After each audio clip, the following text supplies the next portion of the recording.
the one, the only Benzion.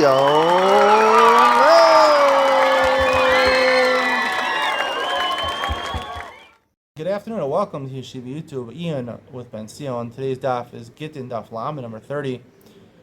Most of the daf does not deal with Hilchos Gittin. It deals with other things, Shumas and Ma'asos. So I want to talk about the part that does deal with Mesachos Gittin in the very beginning, where we touch upon a discussion which is really, anyone who learns Mesachos Suvos in Yeshiva, they talk about it extensively on daf Beis, Amud Beis to Gimel and Aleph. Talks about Einos Begittin or Yeshonos Begittin. It's Machlokas, two Manda Amrazim over there.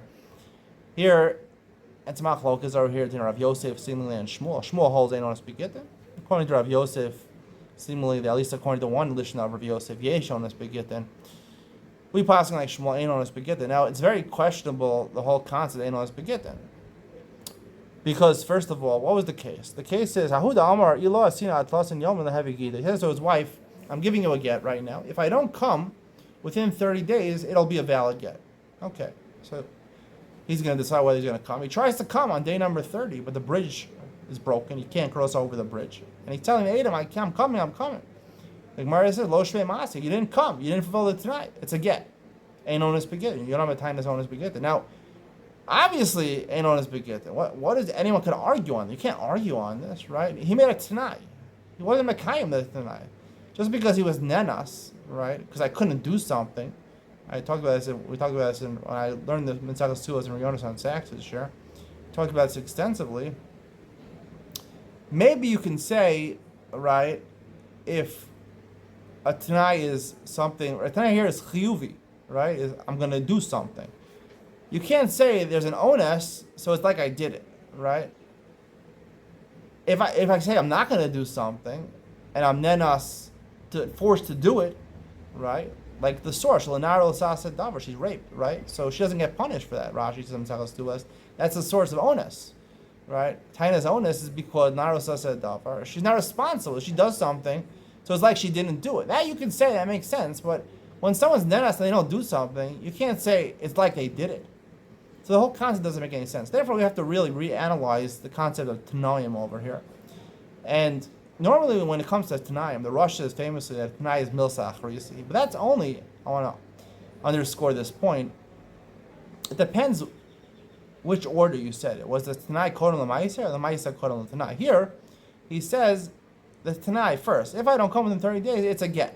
Right? The Maisa is giving of the get, or it's a valid get.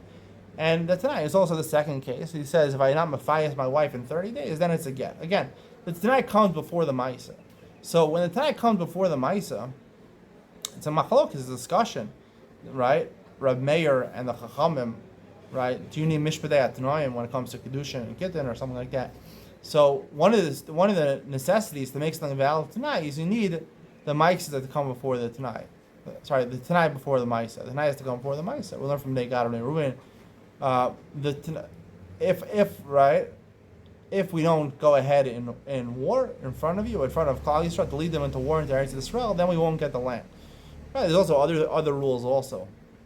But when we say Tanai Milsa Achrisi, that's only when the Tanai is an afterthought. When I say I'm going to Makadesh you, I'm going to give you 200 zuz.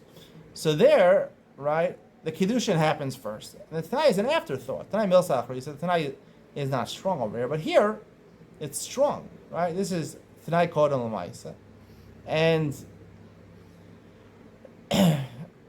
therefore, we pass like Rameir, when the Tanai is Kodem L'Maisa, then it's not a Tanai Milsa Achrisi. The Rosh meant Tanai Milsa Achrisi when the Maisa comes after the Tanai. Sorry, when the Tanai comes after the Maisa. When the Tanai comes before the Maisa, so it makes sense that you're hinging. Basically, Tanai before the Maisa is not saying, I want it to be a get on condition of one thing. It's saying the whole reason I'm giving you the get, you're expressing it's a Gilui Das. I'm telling you, the reason I'm planning on giving you this get is because I'm going to be here within 30 days. Right? If I don't come within 30 days, then I want to give it a get.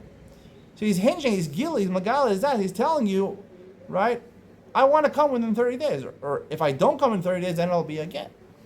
So it's like a mekach tos, right? I make a deal with someone, I made a mistake, right? Tos. Right? Mekach tos, it goes back. Nidrei onsen. There's a concept of nidrei onsen. I take a neder, and I didn't know the circumstances. So I didn't lo nadri. If I would have known, I wouldn't have made the neder. Of course, it's not a neder in such a case. Similarly over here, since the Tanai comes before the Maisa, he's Magal Das. So he's saying, I never intended, right? If I knew that the bridge was broken, I never would have made the given the get. That's what basically he's saying over here. So then the question goes back: why is there not an onus begittin? Right? It's a unique discussion. Ain't onus begittin, right? The rest of the Torah, there is a tainus onus. Onus makes sense in this case, right?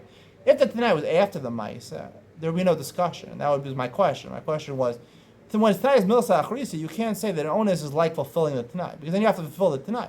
Here it's not about fulfilling the Tanai. Tanai before the Maisa is just a giloi das. It's not something milsa achrisa. It's just magal das. And I'm only doing this action. I'm only giving the get on condition that I don't come. And if I knew it was an onus that I wouldn't be able to come, I never would have given the get. It's like a mekach tos or a nidrei onsen. By Gittin, though, like the Gemara explained in Masechah Suvos, because of prutzos and snuos, therefore they made afkin rabban kedushim. That's the whole reason. The whole reason onus by Gittin is not because of the onus, not because of the tainus onus, because the rabban mafkia the kedushin really is an onus. I never would have given the get. I never planned on giving you the get if I knew the bridge was broken. I couldn't cross over the river. It was unfortunate circumstances. I never would have planned to give you the get. However, like the Gemara says in Masechah Suvos, because there are situations, if we said we relied on whether actually there was an onus or not, then women who were tsanua would never accept the get, and they would remain not getting married. And sometimes the prutzos, when there really wasn't an onus, they would say, it's really a get. And they would marry when they're still really married to their husband. So therefore, the Rabbanan made a takana over here, and said, that's really the source of Shmuel. It's not because there's no parsha of onus by Gittin. Onus makes sense over here. However, because of the snuos and prutzos, like the Gemara explains in Masechah Suvos and Daf Gimel, that Afkin Rabban Kedushim and the Rabbanan were mafkin the entire Kedushin. They were never married, because whenever you make a situation like this and an onus happens, in that circumstance, Rabbanan were mafkin the Kedushin, and therefore she was never married, and therefore she's allowed to remarry. Hope you enjoyed today's share. See you in the next one.